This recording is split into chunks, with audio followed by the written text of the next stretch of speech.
everybody. Oh, yeah. Welcome back to another hot episode of a very special podcast. This is the podcast in which you talk about all your favorite TV series from yesteryear and then discuss them over a Sonic slushie. And I'm your host, Patrick M. Dunn. And I'm joined here, as always, by my favorite cool cat and kitten, Kat Halstead, the author. Welcome back. Ooh, yeah. We really live in a post-Tiger King world now, don't we? We do. All right, by the time we're recording, this, we're a week into quarantine. Yeah. Tiger King has been unleashed on the world, and our lives are worse for watching that. All I have to say. Dude, I've watched it twice. You watched it twice? You went through this whole fucking thing twice? Okay, so I watched it once by myself because my boyfriend's like, oh, I don't want to watch that. And it was so fucked up that I was like, no, you gotta watch this. So then I watched it a second time with him. I love it. But I still have so many questions. I have so many questions. I have a million questions, and then I don't know if I want to get into this, but I have a coworker that may have worked at Myrtle Beach Safari, which is Doc Antela's place. We're not going to get into it. But I don't know. I may have some hot goss. That place needs its own documentary, is all I'm saying. That place needs its own documentary. Plus Alligator Adventure, which is like a few miles away from it, which I have questions about too. I've always questioned Alligator Adventure. I don't know. Are they all in cahoots with each other? Who knows? Maybe I will do a documentary exposing the truth. The truth is out there. I don't know. Maybe. Stay tuned. Maybe Quarantine Patrick. Quarantine Patrick. Maybe he will finally piece all this Myrtle Beach stuff together. So get ready. Netflix, call me. Tweet us at Very Podcast. All right. So I know I just teased that this is the podcast. We talk about TV shows. But tonight, today, tomorrow, whenever you listen to this, we're not doing that, right? No. We are doing something that aired on TV. I'm pretty sure it aired probably a million times on MTV and VH1. So it counts. VH1? This is on VH1 back in the day? Yeah, I'm sure, it probably got its round on VH1 a few times. Yeah, probably. It was a ballad. Especially when they did, those 90s retrospectives. I meant, OG 1991-ish era, or whenever the song came. It was 91, 92? 92. You think I would have the facts up, but we're, block podcast recorded right now, so I have 1,000 dates in my head right now. Yeah, it'd be 92. We're day 13 to quarantine. We've recorded a million episodes of podcasts. Kat has a Rolling Stones magazine in front of her, which has the oral history of what we're about to do. What I have in my hand right now is Watch You Bleed, the Saga of Guns N' Roses by Stephen Davis. Whoa! I got this book a decade ago or something, and I just pop in and read little bits of it every once in a while when I feel like it. We need a palate cleanser in life. I'm only an eighth of the way into it, but I'll just pop in and read a little bit here and there. And I was like, ooh, I should go see what it says about November Rain in here. It's totally what we're doing, November Rain by Guns N' Roses. Yes, all right, so it's music video night here at the pod. We're doing November Rain. I would say probably of our youth, the most important music video, because I have definitely seen this a million times. Well, this is back when I wasn't allowed to watch MTV, so. Yeah, well, I was allowed to watch MTV, so I would throw on, anytime I turned on MTV, it was about to play this music video, or I was midway through it. Yeah. So I knew all the beats. Oh, totally. And if I heard the song on the radio, if I actually heard November Rain on the radio, I could picture where in the music video they are, and I would pay attention to side characters. I was obsessed. Yes, I was obsessed with Stephanie Seymour. Yeah. Who is the fiance/wife in this music video. Yeah. And in real life, at the time, was Axl Rose's girlfriend. They were dating at the time. And I don't know. I had high hopes for Stephanie Seymour. I thought Stephanie Seymour was going to be the next big thing. And it never happened. She literally disappeared after this trilogy of videos. Yes, trilogy of videos. This video spans Don't Cry, November Rain, and Estranged. But I will say The first and the third aren't as important. November Rain is the superior of the three. Yeah, it's all about November Rain. It's the best. It's the most cohesive story. So very quickly, Don't Cry is about whoever the character that Axl Rose plays, he wants to kill himself. Stephanie Seymour saves his life, and it's now sometime later, and that's where we pick up. That's where the story picks up. But, hold on. There's more. There's so much more that we have to get to. Is this going to be like the Guns N' Roses topic episode of the fight? I don't even know where we're going to go, what direction. Who knows what direction this is going to go. I have no idea where this is going to go, so don't, make promises. There's so many directions this podcast can go into, but all I have to say... And we got to let it go there organically, Patrick. We do. All I have to say is, I think we should start by flashing back, at least to me as a child, because you didn't watch this as a child, so I'm going to guess. So... 1992, you said this came out? Yeah. All right, this came out when I was in 4th grade, leading into me being in 5th grade. And this is the year that I really, came to age musically. This is the year that, pop music started to, catch my attention. This is the year that, I didn't listen to, things my parents listened to. So, my mom listened to, a lot of Bruce Springsteen, a lot of Heart. And I kind of wanted to, venture off on my own. I kind of wanted to, explore the world of music and figure out what I liked. And I apologize for, the squeaking sound Truman's playing with this toy. You'd have to deal with it. He's adorable. Michael Jackson's Dangerous came out this year. That was, a big influencer for me. I was really into that. Red Hot Chili Peppers' Under the Bridge was a hot song. I was really into that. As always, who wasn't?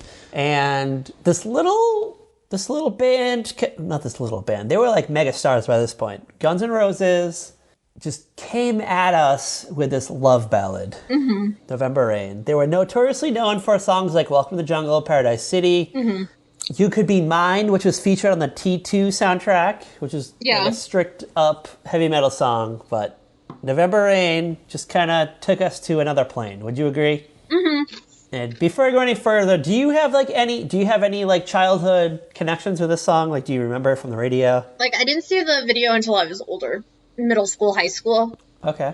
I know my cousins listened to Guns N' Roses, but my parents didn't. My mom was still listening to the Beatles and Elvis and all that stuff from the 50s and 60s. My dad listened to Eric Clapton. So this wasn't on your radar? Not really. Okay, so, it might have been on my radar, my cousin drove me to school, which happened, very rarely, or, I was just, me hanging out with my cousins, which happened very rarely, because my cousins are so much older than me. So they were, about teens, driving age-ish, I'm guessing? Yeah, okay, they were, all high school graduates by this time. There's an age difference there. Okay, I'm gonna put it, this way. My cousins have grandchildren. Ooh, I love. Already. All right. So. They started early. They started young. You know what? They probably got horny listening to fucking Axl Rose tickle the ivories to November Rain. Because, I will say, he is a great pianist. He is a great pianist. Yes. It is a beautiful song. It's a great song. I love this song. And it's hard to, is the song connected to the music video? Do the lyrics match up with what's going on the screen? Not really, but it's up for interpretation, which is great. And GNR as a band, they, I guess it's based on a story, a short story from one of their friends, which is, really hard to find. It's really difficult to find the story. Yeah. They haven't, come out conclusively and said, what happens in this music video, which just makes it, ripe for interpretation, which I love. I appreciate. To get the whole story, you got to watch all 3 music videos, but and I don't think you get the story because Estranged. The music video for Estranged is really weird. There's CGI dolphins swimming down a sidewalk. So when I was watching it this morning, I'm like, wait, is Slash in love with her? Because he just walks out of the ceremony. Yes. Just walks out of the church. And does his guitar solo in the middle of the desert. Yeah, because we get that, hot scene where they're all together at the Rainbow Room in L.A. They're all smoking, drinking together. They're all close. They're all kind of, sharing the same cigarette, doing shots. I definitely got vibes that, the band was into her. The band wanted to fuck her. That was totally the vibes that I got. Yeah, probably. And, you know what? maybe Slash, like maybe like one night, maybe the character. All right, so they're not. I'm going to say they're not playing themselves in this story. Mm-hmm. They're fictional characters, but we're going to call them by the names that we know them as. So I'm going to say, all right, so Axel and Stephanie were in love, I guess. Yeah. They had this whirlwind affair.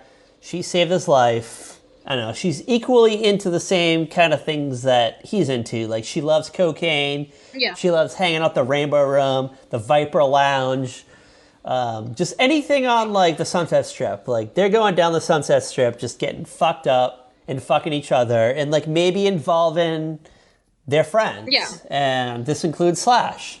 And you know what? Like, maybe one night, like, Axel passed out. Slash and Stephanie kind of, like, got a little more, like, closer than anybody else. I don't know. Like, maybe they had, like, a moment. Maybe they, like, chatted while everyone else was, like, in a fucking coma. Mm-hmm.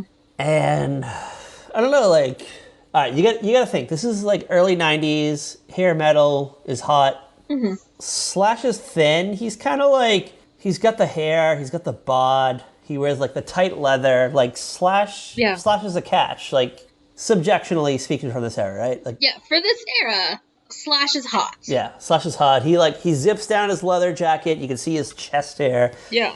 He's got, like, he doesn't have abs, but he's got, like, a flat stomach. He's got, like, pecs. Yeah. Actually, he doesn't really have chest hair. Yeah, I guess you're right. He, like, a little bit. He's got, like, a little, he's got a few.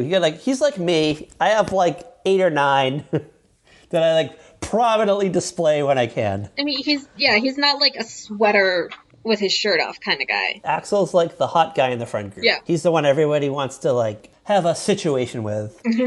He's got probs. He's definitely got probs. Like, maybe he's into fucking pills. He takes a lot of pills. He drinks a lot. He's out of commission a lot of days. And then you get someone like Slash he's peripheral to all this. Yeah. He's not, like, the most attractive one, but I feel like he can, like, keep his shit together where you can have, like, a good conversation with him. And you kind of get that, like, conversational attractiveness to him. Would you say, like, could you picture could you picture, like, yourself, like, in Rainbow Room one night as, like, a 20-year-old girl just, like, having, like, a hot conversation with Slash? I could totally see that. Like, I want to see, like, young Cut Halstead. Like, you're out one night. What is your 20-year-old drink of choice? Like, what was Cut Halstead drinking when she was, like, 20 years old? Vodka. Like, vodka tonic? Like, vodka Sprite? What were you doing? Like, just shots of vodka. Like, vodka on ice? Or just, like, a little, like... No, like an actual shot. Oh, I love it. All right, so Slash, you know what? Slash is at the bar. He sees this girl just doing shooters of vodka, and he's like, hey, I want to know more about her. You're Stephanie Seymour in this scenario. I get to be Stephanie Seymour? Fuck yeah. Yeah. So Kat is Stephanie Seymour. Her boyfriend is just, like, he's in, like, a booth. He's, like, curled over, passed out, like, whatever. She wants more in life. You're like, you know what? Like, you want it to be, like, you came to LA, you had hopes and dreams. Axel was the first guy you met, and I don't know, he seemed like he had connections, but he didn't. He passes out in a bar, and now you meet, like, Slash, and he's, like, the coherent one, and so you're like, hey, and you guys have a good night. You have a good night. Like, maybe you go back to Slash's apartment. Maybe you, like, don't have sex. Maybe you guys just, like, chat all night long. Maybe you guys just talk. You guys have, like, a hot talk. You bond about something. Mm-hmm. I don't know. Like, maybe you had, like, shared an interest, and then it's, like, the next day, and he's thinking about it. You're kind of thinking about it, but you're with Axel. Yeah. Axel and you get in a fight. You and Axel get in a fight. You have, like, a big breakdown. You kind of, like, smooth things out. He proposes to you. You kind of, like, panic and you say yes, I guess. I don't know. Yeah. He's got money. I don't know. Maybe he has a good job. Who knows? Slash is on the side. And now he's just heartbroken. Yeah, you guys had, like, that hot night. Like, you really boiled things down. Like, maybe you talked about some deep shit. I don't know. Like, you were talking about, like, you know what? Like, hey, I'm Stephanie Seymour. You know, like, people, like, look at me. They think of me as a model, but I'm more than a model. Aaron Spellin, like, auditioned me for this new show that he was working on, Melrose Place, but he passed on me just because of my association. He said I was, like, a flight risk.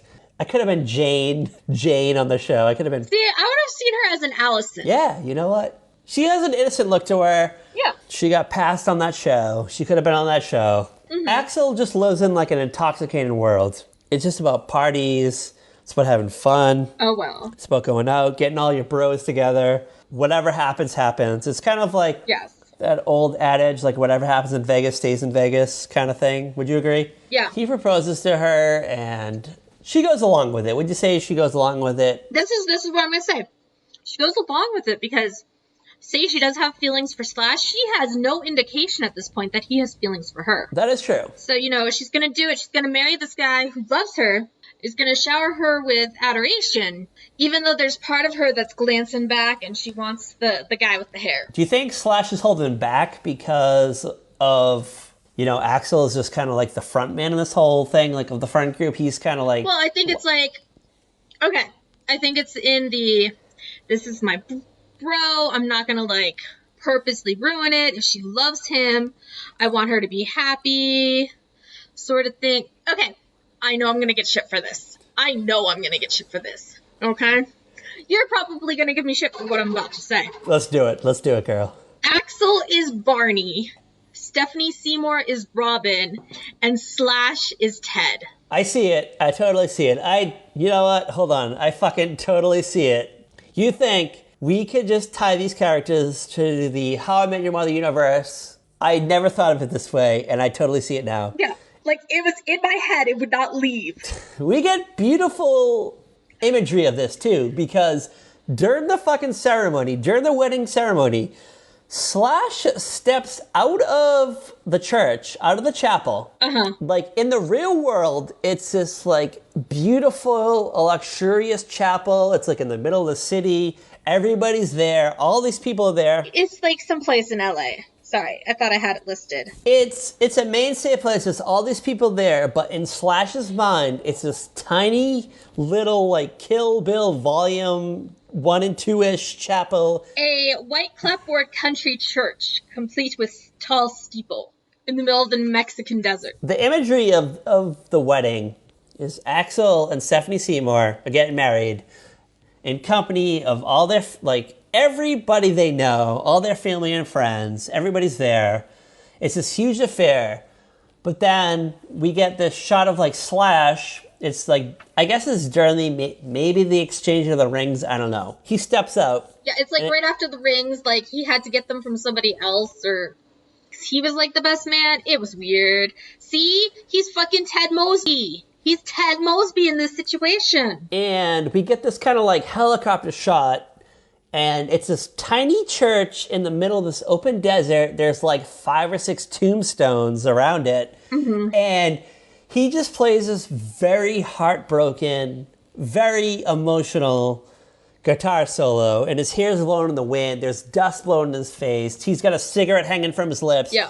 And I'm not going to lie. I watched this morning. Like, I rewatched this before we recorded. Mm-hmm. And this, like, what was it? Like, maybe like 38 seconds solo. I cried. Like, there was like a tear rolling down my eye. I was like, dude. It's just beautiful. It's just freaking beautiful. This music video is just fucking, like, they should just stop music videos after this music video, because all I have to say is Guns N' Roses, they set the bar for the most perfect music video in the history of music videos. Yeah.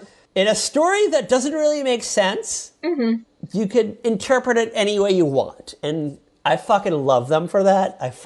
You know what? I will support you fucking all of your branches, because you've all, like, broken apart and come together in various ways. I will support all of your efforts going forward because of this music video. It's like, okay, so this music video kind of really, like, set a standard. Unfortunately, that standard seems to have been forgotten with a lot of today's music videos, but... We kind of lied, because Thriller was, like, music videos could be stories, mm-hmm. epics. And then we kind of had, like, a decade of emptiness, and then Guns N' Roses, like, was like, fuck that, and brought that back with November Rain and the other 2 music videos that accompany it. I mean, Aerosmith had the videos with Alicia Silverstone. Those were pretty... They had that story going. I felt like they were, like, 3 separate side stories, though. I don't know if you agree with me. No, I see it. Oh my god. Like, yeah, music videos today seem more about the flash and just how much, like, meaningless crap you can throw in. Like, the music videos are weird today because you go onto YouTube to watch them. First you get, like, the lyric video, which is like some animation of just the lyrics of the song. playing out, and then you get a music video for a song. Like, it's weird now. Taylor Swift, we cannot forget Taylor Swift. Taylor Swift's videos are still epic. Definitely. All right, 1992, a statement was made. If you were going to do a music video and potentially this was going to be your biggest single off the album, you had to fucking make sure. You had to make sure that this music video meant damn well. And hold on, I have to say, all right, Guns N' Roses, as it stands, I looked at like the numbers. I was blown away by the data. So Guns N' Roses peaked. The only song that went to number one for them was Sweet Child of Mine. November Rain never went to number one. I know, which is like number three. Like I gotta look. We gotta look up and see what songs were number one. All right, I'll let Kat also do it. It blows my mind because this was a song that meant a lot to me as a fourth grader, as a fifth grader, and just, this is a song that, you know, all right, when I'm coming up to work and I pull in, and it's that rare occasion that I still listen to music on the radio, and November Rain is playing, I like sit in my car and I hear this through to the end. Yeah. Out of respect. Out of respect to all. Yeah. Music was an art form, I would say, in the 90s, even as pop artists that I don't think it's fully experienced today. Like, songs are just very quickly put together today. Someone can very quickly put together an album. There are artists who still take the time with their songs, and then there are artists who still take their time are very, very few. I would say Taylor Swift is one who takes the time. Ed Sheeran maybe takes the time. I don't know about his last album, the duets thing, but I'm sorry. Kanye West is not taking the time. Kanye West is just sitting there saying whatever the fuck comes out of his fat asshole's mouth. Fuck Kanye West. Fuck Kanye West.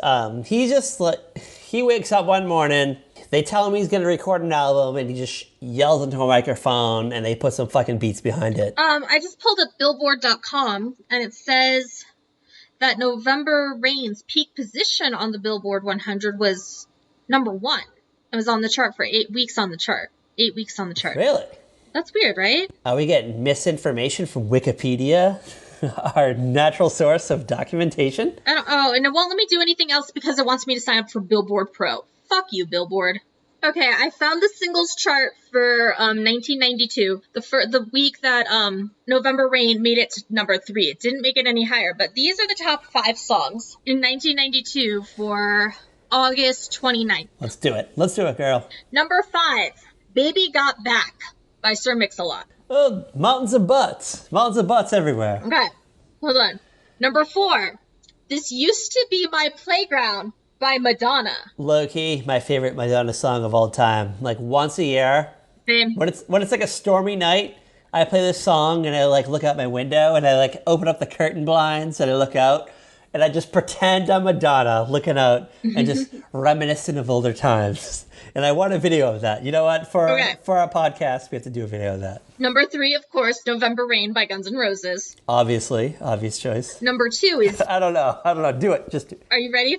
Baby, Baby, Baby by TLC. Hot song. It introduces us to condoms. What's number 1? The number 1 song.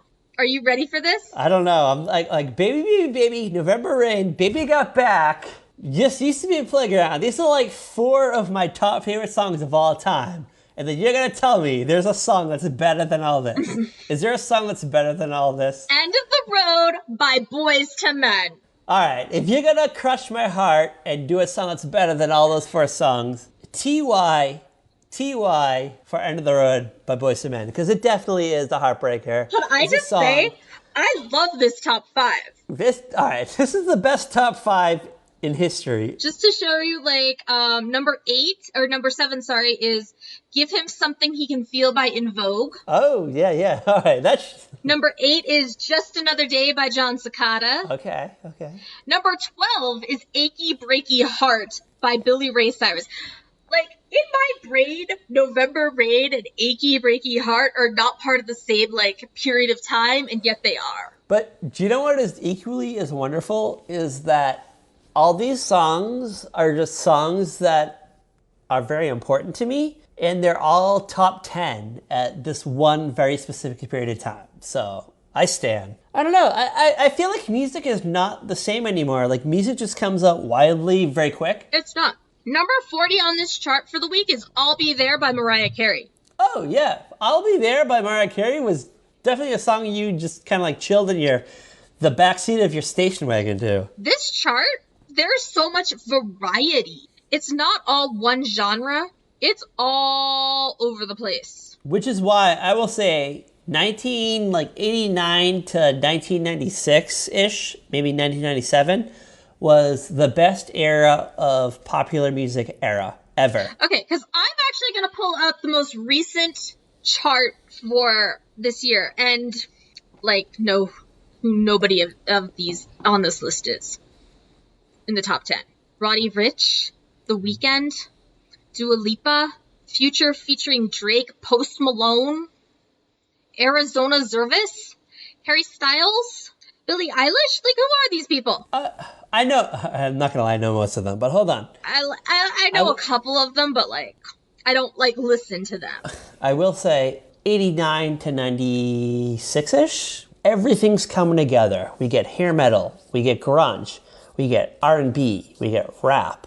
Adult contemporary like Katie Lang. We just get all these things come together. Everything's popular. You could go onto Columbia House and order an Ozzy Osbourne CD, Katie Lang, Mariah Carey, Boyz II Men, Naughty by Nature, Nirvana, and like that last Skid Row album that might have came out in like 1993. This is just all shit that you could have ordered. Yeah. I feel like this is the one time in history where all this shit came together. Everything just kind of like pushed together. It kind of exists today, but we're in the internet era of things where things are just more catered. It's hard to explain. It's really hard to explain. So you can just go on YouTube and you can just search this shit. So you can just say, hey, Yeah. today I want to watch a Billie Eilish video, but hold on. There's a hot new song by Dua Lipa out right now that I want to watch. Yeah. So you can like find that. In 1990 or like 89 to like 96, you were just kind of like at the mercy of MTV. So they just kind of like pushed out what they wanted you to be interested in. But at the same time, there was all kinds of stuff playing on MTV. True. You had on like Sunday nights from like midnight to 2 a.m. You had 120 minutes. You had Yo MTV Raps. You had Headbangers Ball. So you had like all these catered shows, and they kind of like showed things that you were probably interested in.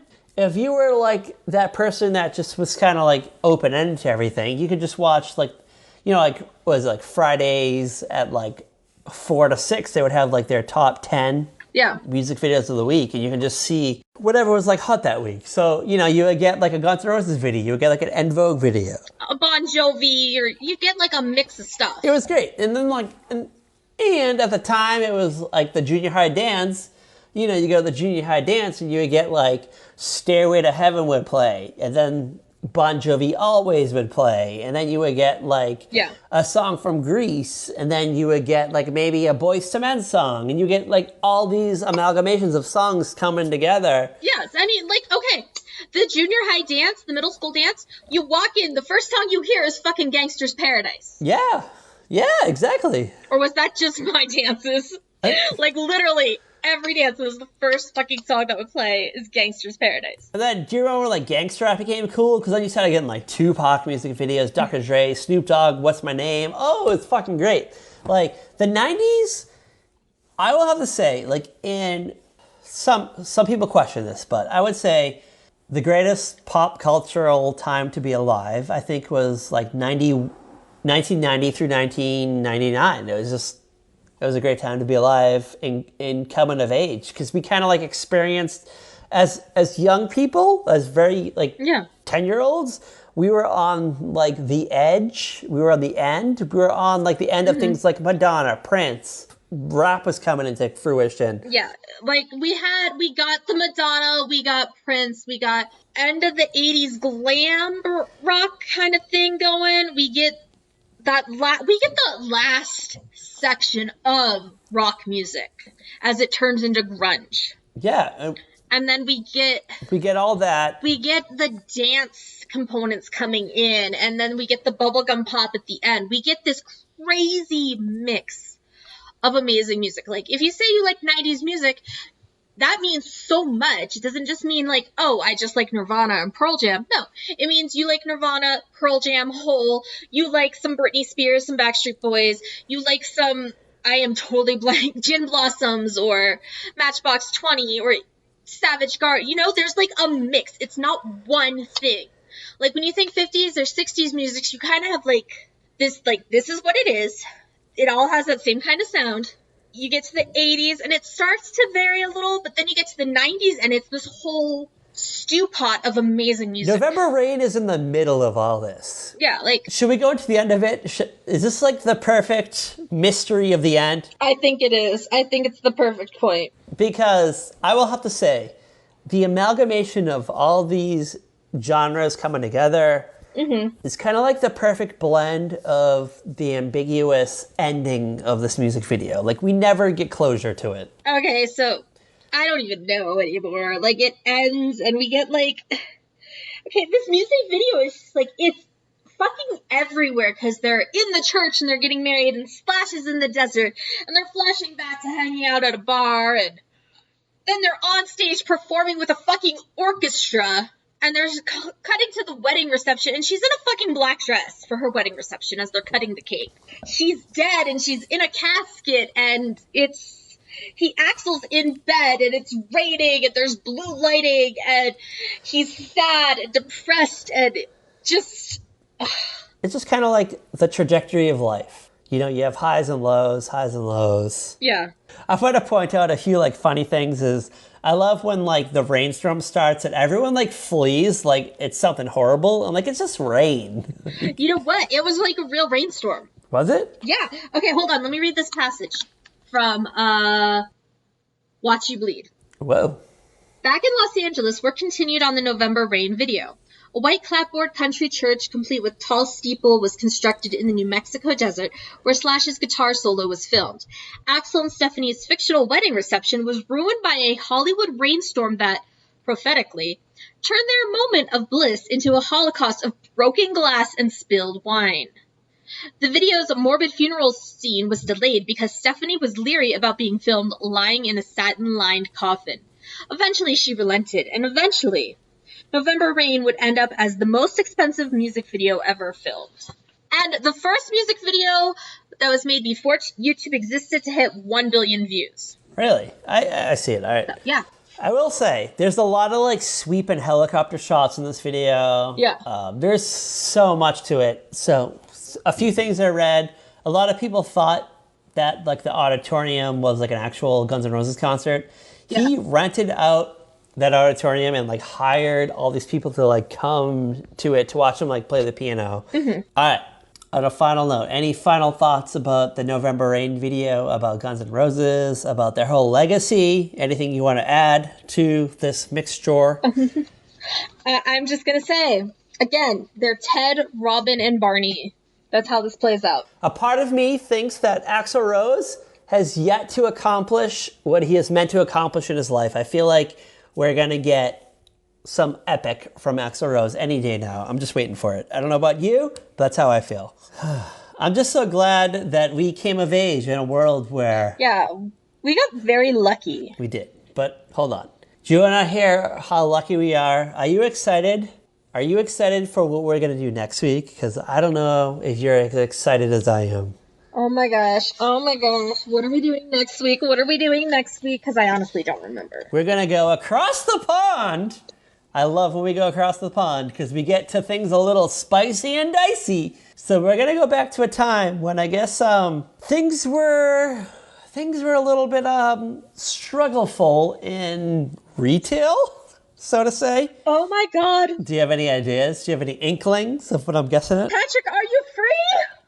Are you free, Patrick? Are you having a baby over there? Yes, Captain Peacock, I'm free.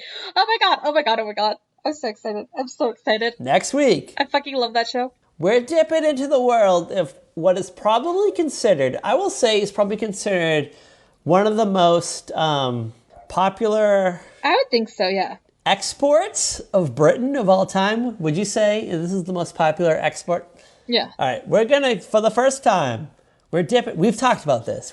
We've gone into this. We've dipped into it, sort of. We're going into the world of "Are you being served?" ? We are so ready for the first time ever, and I'm excited. I can't wait to dip into this world because I'm ready. I'm so ready. We're ready. I hear the theme song in my head where they're playing like all the loves of the floors on that elevator right now. That's all I hear. Are you ready? Are you ready to tell me where you can follow us right now? Also included in our Patreon pages? Okay, so you can follow us on Twitter at Very Podcast.